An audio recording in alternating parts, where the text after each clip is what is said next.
Hi everyone, welcome back to a new episode of Wake&Tech. Today in this video, I'm gonna show you how you can log into your Netspend Small Business account. Keep watching the video till the end. To log into your Netspend Small Business account, firstly go ahead and launch open your Google search. On the search box at the top, type in business.netspend.com and make a search.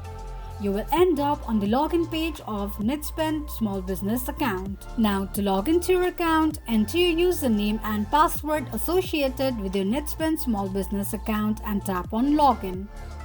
Tick mark on the box that says remember username in case if you want your username to be remembered next time you log in. In case if you don't remember your username or password, click on the link that says forgot your username or password. This is how you can log into your Netspend Small Business account quickly and easily just in few steps. If you have any thoughts or queries, let us know in the comments section. Don't forget to subscribe to our channel.